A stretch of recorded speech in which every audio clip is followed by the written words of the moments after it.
Thank you. If you're a chamber member or you've been around me enough, I always say my dad was a preacher, so I'm very used to hearing Dad say good morning and the congregation saying good morning. So thank you for that. Welcome to the W Innovation Center where Hub 712 is. And welcome to our Lunch and Learn for today. So one of the main mission of Hub 712 is to bring resources that exist from around the state into West Central Iowa and making sure that the folks here know what's available and to be able to tap into those resources. So this would be definitely one of those things. These ladies have been on a mission though for quite some time to get this word out. So we're happy to be at this point where we can host them in our building today. So thank you for coming and kind of being in this tight quarters, and this is great. It's great to have Fusebox Marketing here, video taping this for us so that we can get this out on the website and on Facebook. I've had so many Facebook messages and things like that about people wanting to come and text messages and things like that, and you just get to a point where you've got to cut it off, but definitely there's interest in this information, so that's really good. Just a quick plug about Hub 712. You probably maybe have heard what this is all about, but I do want to point out just a couple of things. Take some time today after this is over with, if you'd like to look around at the space. All the furniture is not in yet, so as I said at our ribbon cutting, you can make all the plans you want to, and that doesn't mean that it's actually going to come through the way you'd like it to, but that's okay. You tuck and roll, right? We do have furniture that's going to go in this space over here that will be drop-in co-working space, so you can just drop in and plug in basically and jump on the Wi-Fi and work for the day or week or whatever that looks like for you. So for folks traveling, visiting relatives here, whatever, they want to come here and work, we're going to have that space. And then eventually we'll have some desks in these spaces that you see now, including this one. But we're not going to pack it full of furniture. We're going to wait and see what the need is, and then we'll let that drive how we spend more money on furniture, that is. So, and then these 5 offices back here are occupied, so we're happy about that. That room in the corner over there is a podcast room that the SBDC put in, the Small Business Development Center. So if you have a desire to do a podcast, we would love to entertain that idea, and the SBDC is in charge of that, and we will connect you with them. And there's a conference room back there and a kitchen, and so just make yourself at home. The one thing that I want to point out is that we, as you probably have heard through our marketing and through our advertising, we do have a fellow that is with us through a project with the International Economic Development Council, and that's Jennifer Luingas-Otto. I'll stand over here. So Jen is a local person and applied for the fellowship and went through a 7-month process with that application process, and so did we. And so in the end, it worked out for all of us, and it's great to have a local person as our fellow. So anyway, that's Jennifer, and Jennifer is in charge of launching Hub 712. So if you need to reach out to her and get on board for any counseling sessions, business advice, business resources, she's definitely your contact. So thank you, Jen, for that. Thank you for coming. The other thing that I would like to quickly point out is that we're fortunate through the Small Business Development Center to be launching the SBDC's Ag Innovation program based out of Hub 712. So if you think about ag and value-added ag and all the farmers out there who have done some pretty great, wonderful things, that's a pretty big project. That's a pretty big thing to be launched out of this space, and we could not be happier about that. I think developing those ideas and ag tech and ag innovation is huge, and we would like to keep fostering that. And so we have Ray Hansen here, who has a long time background with Iowa State University and value-added ag and the extension. And Ray is the Ag Innovation Specialist. So Ray will be based out of this building 2 days a week, and we'll just keep growing the program from there. Right, Ray? So we're excited about that. With that, I just want to tell you that if you want to jump on our website, hub712.com is that. If you want to reach out and get a hold of Jennifer, it's jennifer@hub712.com, or you can email hello@hub712.com. And I will turn it over to Audra.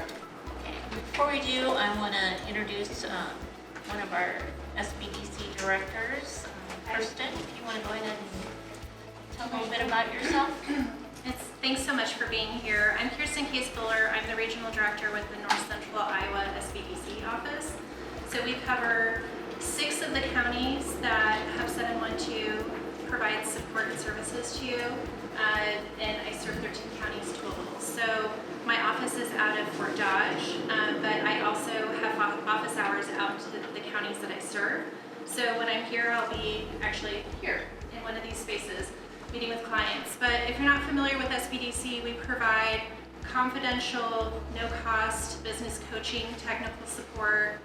We work with businesses throughout the life cycle, so from an idea through succession planning. So we don't want to work with a business just one time. We will, if that's what you want. But we want to be your partner throughout the process of building, growing, and then planning for what's next for your business. So again, we provide those services here and throughout this region. So my card is up here if I can be of any service to you. Great. I'm Audra Fisher. I work for America's SBDC Iowa. And I want to give Kimberly a big thank you and Kirsten for help setting this up. For the past year now, I've had the awesome opportunity to be on the road with these ladies and talk about the $96 million investment to Small Business Credit Initiative, otherwise known as SSBCI. You'll hear us reference that a lot. And with that, I'm going to turn it over and let each of these ladies introduce themselves. Thank you, Audra. Hi, everyone. I'm Adrienne Greenwald with VentureNet Iowa. VentureNet administers the State of Iowa's Public Innovation Funds, which are a series of low-interest loans for Iowa-based startups and small businesses that are commercializing scalable proprietary technologies in the IT, advanced manufacturing, and bioscience sectors. Hello, I'm Mary Kelly. I'm with the Iowa Economic Development Authority. I do compliance and project management outreach. That's quite a bit of things. Can't explain it all now. Hi everyone, I'm Kaylee and I run InnoVenture Iowa, which is the state's first publicly backed venture capital fund. We're a $30 million fund designed to support early stage startup companies in bioscience, advanced manufacturing, and information technology, which really encompasses any software company or technology-driven startup company. Sorry, this is a new computer and I'm trying to figure out how it works here. Okay, here we go. So SSBCI is a $36 million investment in investing into Iowa small businesses. That includes your startups, manufacturers, and businesses owned by diverse individuals, also veterans and people that are in rural areas, which pretty much encompasses you folks right here. This money was applied for by Iowa Economic Development and from the Treasury's SSBCI fund. That was part of the Federal CARES Act money. With that, Iowa Economic Development Authority is focusing on 4 programs: the Manufacturing 4.0 Participation Loan, the Small Business Collateral Support Loan, and InnoVenture Iowa and VentureNet Iowa. And with that, I'll let Mary take over and start. So the Economic Development Authority is running the Manufacturing 4.0 Participation Program. And this is a program designed to target small to medium-sized manufacturers for a project of ranging from $1 million to $10 million. We are currently working on increasing the range of that, lowering it down to about 50,000, I believe, for applying for that. So we'll see, TBD. Just because $1 million is quite a big project, an IDA will participate up to 20% in that loan, and lenders have to enroll in the program as a participant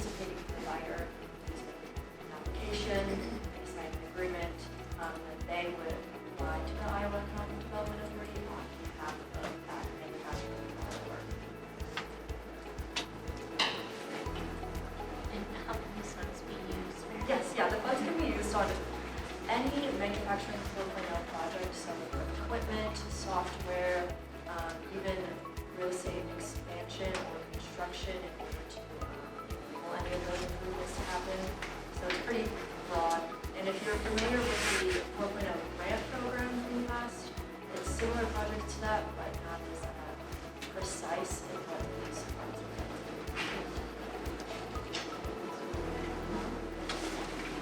And the next one is similar in design, but this is a collateral support program. So this is designed to target small business owners, all in that same category, socially and economically disadvantaged individuals. So if you're a minority, veterans, people with disability, if you're located in a rural area or even a city of buy investment area, you can qualify for this, women owned as well. And this is up to 40% cash collateral deposit, 40% principal. And once again, this is applied, requested for by the lender or borrower originating the loan, or the lender sets all terms of the loan, IUPA just checks to see if that borrower is eligible for the collateral request, and we will disperse up to 40% of those funds. So the funds also pretty broad usage for this. The business can be brand new, so like startup costs, real estate purchase, general. Oh, be a little louder, sorry. Yeah, inventory, supplies, marketing, if you need to hire any new employees, pretty broad in that sense. The only thing that it cannot be used on is passive real estate, so you can't purchase real estate and not utilize it for the business. It can be office space. And it cannot be a refinancing of an existing loan, or the funds can't be used to pay off other existing debts.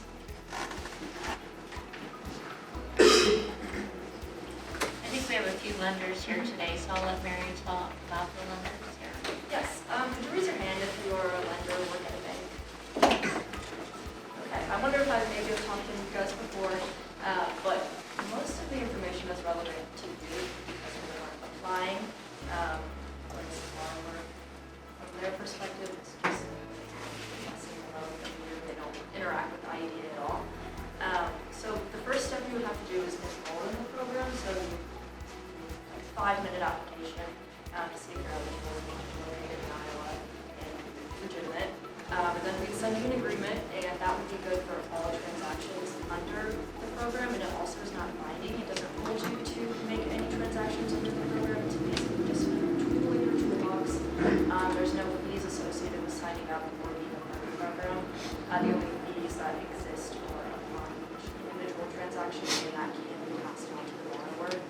So you sign up for that, and then once you're enrolled, we would send you an application link, and you can apply or request the collateral that is needed for the loan participation amount that's needed. You read that, and let you know if that has been approved, and then you would hold the funds that are dispersed to you, either in a CD or any other account of your choice, until the term of the loan is up, or you pay it back to us as time goes on, depending on how long that collateral is needed.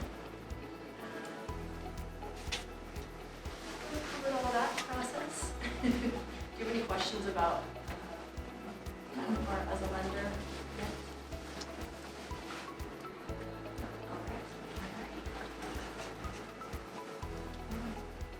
That's me. All right, so these are the innovation funds I mentioned in my introduction. Range in size from 50,000 at the, let's see, your left hand, proof of commercial relevance, and go up to $1 million for the largest loan program, which is the Iowa Innovation Acceleration and Expansion Award. All of these particular programs are milestone based, so eligibility changes dependent upon the dollar amount of the program and technology, maturity, and company stage. So we kind of have a little bit of gray area when it comes to eligibility because we are looking at a pretty broad range of technologies. So what we see runs the gamut from enterprise software applications to therapeutics, diagnostics, medical device. This being Iowa, we value-added ag, precision digital ag. So that's the advanced manufacturing component here. Additionally, these loans all have a matching requirement. So the two earliest programs, again on your left, the OCR and the demonstration fund, that's a 1-to-2 match.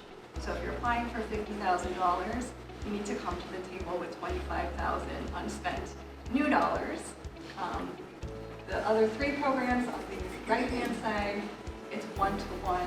So in order to receive $250,000 from the state of Iowa, you have to come to the table with $250,000 or more.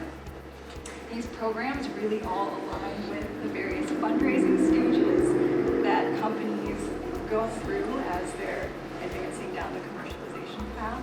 So typically we'll see friends, family, and founders investing at the very early stage there on the left, and then kind of advancing through seed rounds, bridge rounds, venture capital, and private equity. Eligibility here, so IP is incredibly important. Large part of eligibility, we want to see that products that are being commercialized in these particular programs are patented or patent pending. There's got to be something proprietary there. In the case of software, not a lot of that is patented per se, although we do see a number of algorithms and some proprietary pieces in the code that are being patented more and more. Generally, we want to see that you've got something, there's a barrier to entry that protects you, your business, and your product in the marketplace should competition decide that they want to swoop in and take the customers that you have. Let's see, already covered the targeted industries. The application process, so this isn't like a lot of large federal programs where there's one application deadline annually. We've got bi-monthly application deadlines for review cycles, so we are doing this literally all of the time. What happens is you have a conversation with me or one of my colleagues initially, and then we help determine, A, is your company and your technology eligible for these programs in particular? If you're not, there are a whole bunch of really, really great resources around the state, so oftentimes we're able to direct folks that aren't eligible for these particular programs to somebody else who may be able to help them. For those that are eligible, we send out the appropriate application. Application does require a written business plan, year-to-date, historical, and pro forma financial statements. The reason that we require a written business plan, financial statements, and a competitive matrix is we have a bunch of first-time founders who haven't raised capital before apply for these particular loans. The application process itself is designed to be educational and help founders who don't know what an investor pitch is, don't know how to go talk to an angel investor or a VC. We want to help them get all of the documents that they need in order to be able to go really have a productive conversation with somebody who's able to write them a really big check. So that's a lot of it.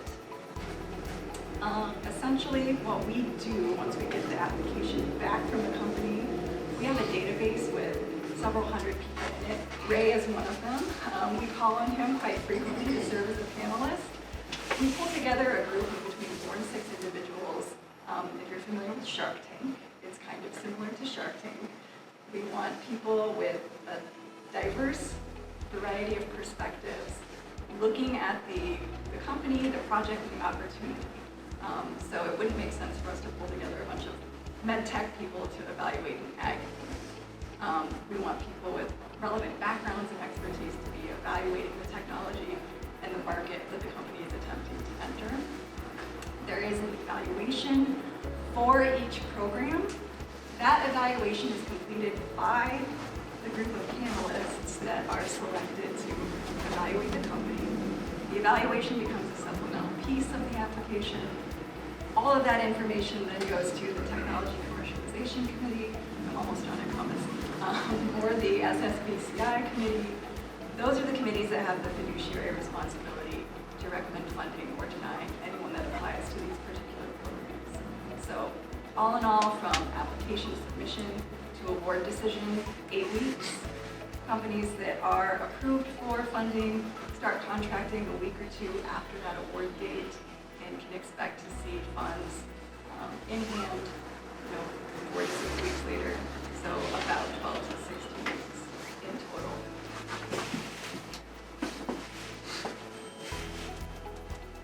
Okay, and I'll talk to you about InnoVenture Iowa. We are the last program that has received a little chunk of the funding that was awarded to the state of Iowa back in 2022. InnoVenture Iowa is a $30 million co-investment fund. So we co-invest into early stage startup companies based in Iowa alongside other venture capital funds or angel investors, individual angels that might put money into a startup company to help that company grow. Our average check size is around $250,000, and we've deployed $5.5 million to date of the $30 million available to us into 18 startup companies. Now, the important thing for everyone in the room to know, when it comes to venture capital, this is not a loan. You never have to pay it back. It's not a grant, however. We're not just giving you money for free. It's a transaction. We are buying equity in your startup company. So we're taking a little piece of your ownership, maybe 5%, maybe 7%, depending on how much we put in. And we're doing that because we're hoping that in 5 to 10, maybe 15 years, your company will have some type of liquidation event, meaning you'll sell it.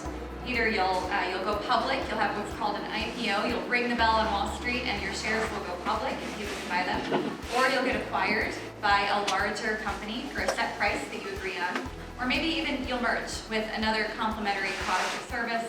And then because we are owners at the capitalization table with you, meaning we own part of the business alongside you, we get to participate in the profit share. Now, what makes InnoVenture Iowa really cool for the state of Iowa is that usually when a venture capital fund buys up a little bit of equity in a whole bunch of companies, the power law states that 1 or 2 of those companies will have a big exit event and it will replenish the entire fund, hopefully with a little bit of a multiplier. Typically, that money trickles back down to the very wealthy individuals or entities that created the fund. InnoVenture Iowa is not like that.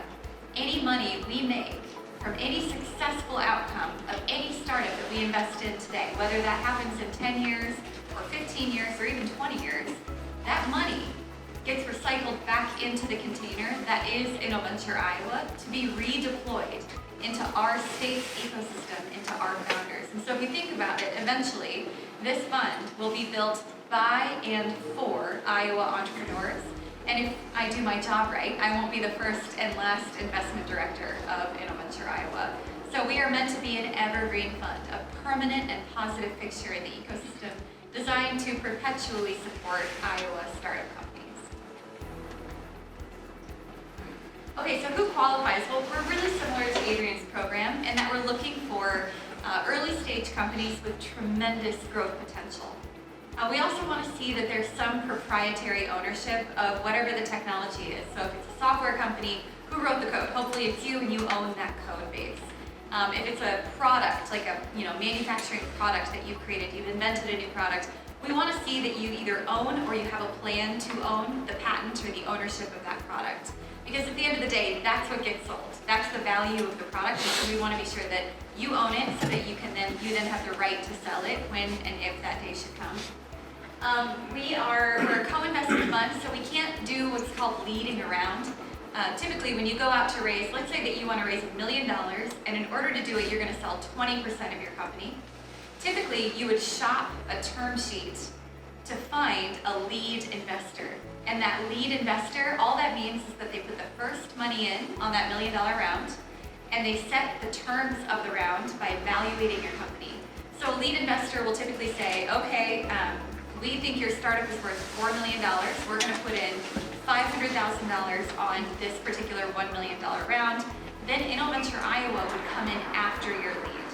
So that's our sweet spot. We don't want to be the last money in, but we can't be the first money in, so number 2 is where we'd like to be. Right after your lead, we come in and we target 10 to 25% of the round. So in that example, if you were raising $1 million, little quick math, the most we would write a check for is $250,000 or 25% of the amount. Is that malleable? Yes. Have we written bigger checks than that? Absolutely. Have we written smaller checks than that? We definitely have. But we try to keep it, those are our guardrails, we try to keep it within 10 to 25%. So the process, we didn't want this to feel too governmenty. So there's like no formal application or anything like that, just shoot me an email. You'll talk to me or you'll talk to my colleague, Micah. Our job is to sit down with you to understand what it is you believe you've created, why it's special, why now, and then we want to learn a little bit more about you. Why you? Do you have what it takes to build a startup? Is anyone in this room a founder or a business owner of a company, a startup company? Okay? Or if you've done it before, you know it is one of the hardest things you can ever do. I mean, it really is so tough. You've got to be resilient. It takes a lot of grit. As Bill Clinton once said, it takes a lot of brass to be an entrepreneur. So we're looking for that. We want to get to know you. We want to feel you out and see if we think you have what it takes to really build something meaningful here in Iowa, and then we want to invest in you. A lot of times founders don't have the exact product market fit from day one, but the right founder will adapt. They'll listen to their customers, they'll pivot if they need to, and they will find a way forward, and they will build that company.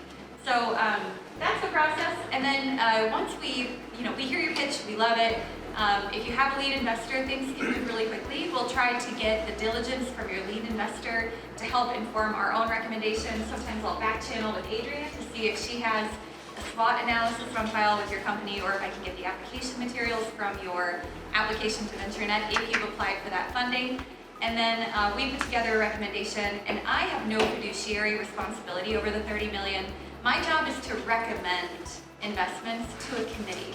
If you want to know more about the committee members, or you yourself might one day be interested in joining the InnoVenture Iowa Committee, it is a paid role, and currently there are 5 seats on that committee. They're all taken right now, but they're all Iowans with, they have industry expertise in each of them distinct areas. So they're informed, they're highly competent, they're very kind.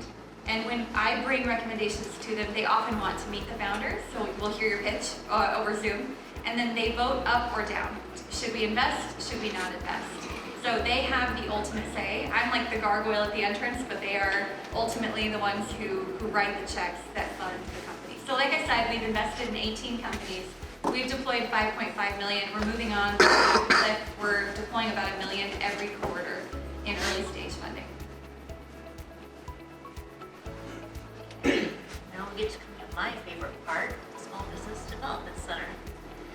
So the Small Business Development Centers, they're filling in as a TA provider or technical assistant provider. And what that means is if you as a business or a lender that sees a business that needs a little extra help getting there to where you're going to have, go into the lender and have a good background of your finances and understanding and having a business plan, we can help you with that. All of our, like Kirsten had mentioned earlier, all our services are confidential and cost-free. I just want to say cost-free again. There's no cost to contact us. And we, like I said, the services we provide are business plans, cash flow projections. We help you understand your P&L. We do workshops such as QuickBooks and other financial things. We help your business with cybersecurity.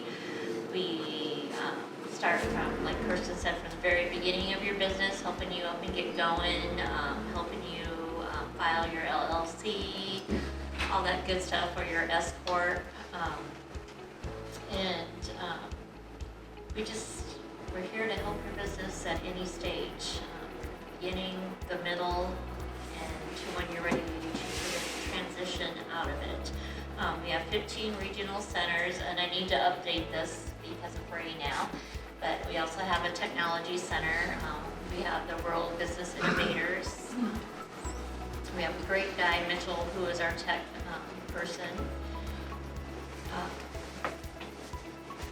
Just pretty much anything that has to do with the business or business counseling, we can help. And a good thing about your SBDC, if we can't find the right, answers to your questions, we will refer you. We have a great resource of partners that can help you out. And here's our state. And I just want to let everybody know that you'll all be receiving a copy of this PowerPoint along with some supporting documentation too in the end. Questions? One of the questions that you will usually get is, with loan rates being high right now, how's that going to be beneficial? Well, we try to go to the lender if we're helping a client with them and say, hey, you're getting this 40% collateral, maybe you could do a split rate on it. Give that a lower rate and then have your regular rate that you would on the other part of the funds. Another good positive for the lender is just in case if the loan did go bad, we know that never happens, but just in case if it does, we ask you do your due diligence, and if you tried everything you can and you can't recover any of that loan, you still get to keep the collateral also. Yes, that is the collateral. Once it's in your hands, it is yours. It's made good and it can be returned to IDA. And if not, understand that will happen. And also on the Iowa Economic Development Authority's SSBCI site, there is a list of approved lenders already that you can download and see if anyone's approved in your area. If you are working with a lender and have a great relationship with that lender and he's not approved, have them get a hold of Mary. We'll get them signed up just like that and he's good to go. And or if your lender just says, you know what, I'm not going to do it for you, those ones that are approved, they're more than willing to do a loan for you. So, something to think about. Adrian, is yours a grant? Your program a grant? It is not a grant. All of the innovation fund awards are structured as loans or royalties. So we have the royalty agreement for that QCR program, so that $50,000 program. 99% of applicants there are pre-revenue. Pre-revenue companies often cannot service a loan payment. So that is why we have the royalty structure. The way that works is a company that is awarded funds, let's say, are awarded funds in May of 2024. In May of 2025, the state will do a look back at the previous year's tax return. If there was no revenue, if there's no payment due, if there was some revenue, a payment that is equal to 3% of whatever that revenue was is due to the state until the $50,000 is paid off. So POCR, 0% interest, all royalty structure. Everything else, the standard loan terms are 5-year loan term, 6-month deferral of payment, 3% rate of interest. We do have a little bit of flexibility when it comes to biomedical and bioscience technologies, because those particular technologies are incredibly expensive to develop. The commercialization timeline is much, much longer than, say, a software company or a manufactured product. In occasions where we have a medical device, let's say, applying for a later stage program, those can also be structured as a royalty because, again, they've got a much longer commercialization path and have to oftentimes go through several rounds of really, really expensive clinical trials before they're going to have something that's on the market and available to customers. So yes, not a grant, always money. Okay. Have you worked with any businesses in this area? Actually, yes, we have quite a few. So there's somebody in the audience who recently received funds, Katie with Piggy. There's a tenant of Hub 712 who unfortunately is not here today, so Sue Galing with Classroom Clinic. Some others that have received funds over the years, Agrin, Lean Waivers, Hellcat Technologies, Exoteric Analytics, Sue Natural, Mock Medical, Treat Hands and Insulinks. So if you kind of think of the interstates as bisecting the state into 4 quadrants, everybody is coming in that northwestern quadrant. Quite a few technology companies with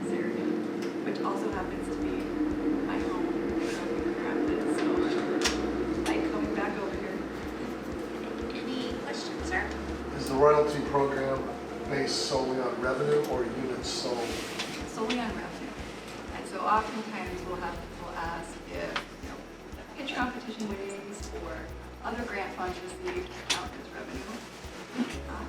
So it is solely, product given to the customer and the customer is paying something for it. Speaking of pitches, Kaylee, do you want to tell us about what you do every year? Sure. How many of you heard about the InnoVenture Challenge last year? Sue, the classroom clinic, was actually one of our finalists. So it's a pitch competition that happens in Des Moines every year. We produce it. The winner receives a $100,000 cash prize. It's not an investment. It's non-dilutive. Once the cash is yours, go for it. We trust that you'll spend it in a way that's beneficial for your company. Every year we open applications. I think we opened them in September, and we'll do the same this year. And last year we had like 120 early stage startups apply to receive the funding or to get to be on stage really. And we narrowed down to our top 10. And then the top 10 are invited to Des Moines. We do like a whole day of video shoots, and we do the interviews with the top 10. Everyone gets a score and they get their feedback from the judges from the top 10. And then we narrow down to the top 3. The top 3 get to pitch at the big event. It's a huge deal. We have like 500 people show up. We invite the entire legislature to come in and watch 3 startups pitch on stage. It's a lot like Shark Tank. We have judges who ultimately deliberate and they pick the winner. New this year, we did a People's Choice Award, so everyone in the audience got to scan a QR code and they got to vote as well as they were sponsor come in and write a check to the People's Choice Award winner. And so Sue with Classroom Clinic was one of the finalists this last year. And this year we would love to see another startup from your part of the state. Only Iowa companies can apply. So if you think about your chances of winning $100,000 for a competition that can only be eligible for Iowa companies, it's worth it to apply. You might actually really make it to at least the top 10, which we're hopeful is a great way to spotlight what you're building and what you're working on. And then if you make it to the top 3, it's a hell of a lot of fun the night of the event. Yes, very much so. Do you have any companies around here that you funded, or? I'm trying to think. A couple of them we've talked to that you mentioned. Would love to invest in Classroom Clinic, but I don't think she's raising any funds currently. I'm sure we have, but sorry, I didn't prepare that before today. That's all right. Don't worry, 18 you want me to companies, put so you we're on the still spot. building our portfolio, yeah. So, Mary, how easy is it for a lender to sign up? Incredibly easy. It takes like 5 minutes. Click a link, fill out your name, email, like a code of some sort, FDIC number, stuff like that. See if you're eligible, and then we send you a document via Adobe Sign. Sign it in about 2 seconds, and you'll get the link to a request in the file for participation. That will take a bit longer because we have borrower information, so whatever you have to put on your end, however long that takes, that's how we should take. It's not as bad as it has to be. So that out there. Significantly A lot less work. easier. Yep. Okay. Anyone? Any data collection tools that you work with? So, VentureNet's not collecting data on where the state does want to see, that there are Iowans being hired to work within the businesses that are funded by these funds in particular. There is some reporting back to the federal government on, what is the composition of the management team, who owns the business, where is it located, does it fall into that rural designation? I think they're also wanting to track additional rounds of funding received. So the hope is that with some of these kind of early stage investments, it'll spark some of those larger later stage investments so that we can kind of see a ripple effect of, a little bit of funds from the feds going into local economies and growing. We also want to see that the businesses are able to eventually become sustainable so that they are not having to get on that treadmill of constantly raising capital. That's really Yeah, depending on the length of the contract,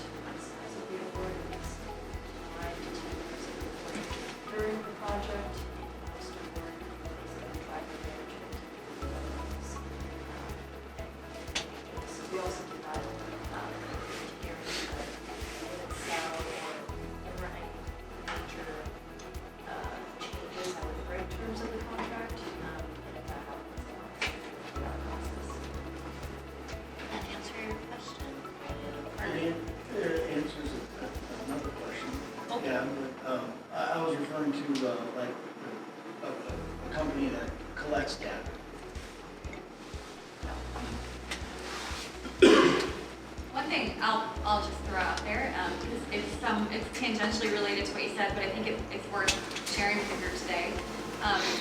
What differentiates our programs, there are a lot of things that make our programs different and are hopefully going to attract a different type of entrepreneurs, so that we're expanding how many Iowans are touched by this funding. But one thing for you to know, when and if you receive venture capital funding, so we come to the cap table and we buy a percentage of your business and we give you cash, we don't really get to dictate how you use that money. Because it was a transaction, you exchanged a good for our money, like we got the equity. You now have that money. Part of that deal, making the deal happen, is that you need to tell me how you'll use the money. And we're gonna make an assessment of whether or not we think that that's a good way for you to scale your business, right? So we're like, if we buy it, then okay, cool, here's $250,000, we're gonna get X percentage of your company, it's all great. But then from there, if you need to pivot and you end up spending that money on something different, like we had a founder who did a total left turn after we invested, but it was the right thing for his business. It's your money to spend however you see fit. You are the CEO and the owner of that business. And so one thing that we'll never really go back and try to understand is how did you spend the money? We trust that when we buy a percentage of your company, that you'll take that funding and you'll use it in a way that's advantageous towards your growth of your company. So as far as the reporting goes, it's very top line, like how much revenue did you make? How many employees did you hire? Is the business still operational? Like these are high level things that once a year we'll reach out to you and say, hey, can you fill out this form for us? We have to report that back. But beyond that, it's nothing too painful, hopefully. What's the process of evaluation determination? Great question. So we do not lead, therefore we do not evaluate companies. So you'll never catch me, negotiating with a founder over evaluation of their company. But when typically a lead investor would do evaluation, it's funny, there's no set and fast rule for how to evaluate an early stage company. Every venture capital fund that does lead and therefore does valuations does it a little differently. But a common method that I've seen is they will look at comps in the industry. So they'll look at companies that are near your revenue benchmark, that are in your vertical. How much have they been valuated for? And then they'll kind of put you on that sort of gradient, wherever they think your company falls. So it's not totally mathematical. It's probably not how I would do the valuation, but again, we don't do valuations. We're a deal taker, not deal makers. Mary, what happens to collateral funds that get returned after the loan is done? Yeah, so they get recycled back into the program, so there really is not a worry about the funds running out anytime soon. It's not necessarily an application because there are sufficient funds and hopefully maximum and 10 years scale back into the program. Does anyone else have any? You guys are so quiet. Can you have borrowers that are outside the state of Iowa but doing business in Iowa? They have to have a certain employee count in Iowa, and location.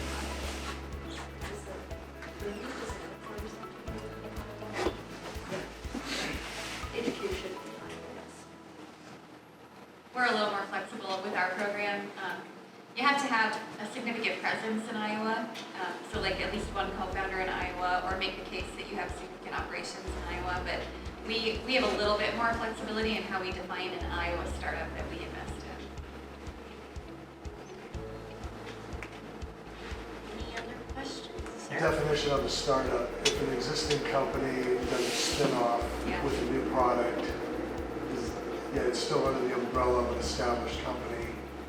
Is that a startup? I'll take that call. Hell yeah, I'll take that call. And you know why I love that? Because, and I think a lot of you in this room might think to yourselves, well, Kaylee's program is venture capital, that's not me. I'm not a high growth potential early stage tech company.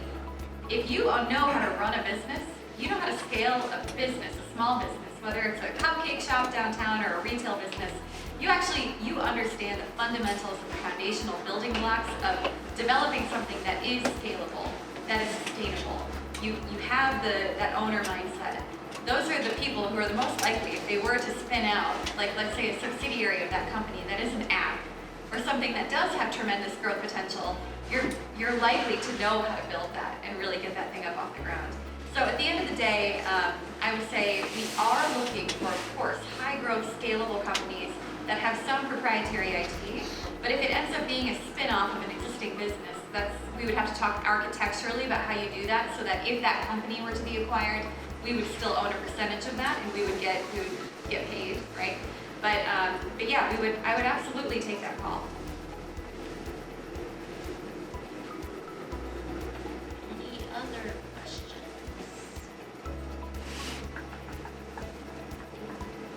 You girls have anything more to say, or?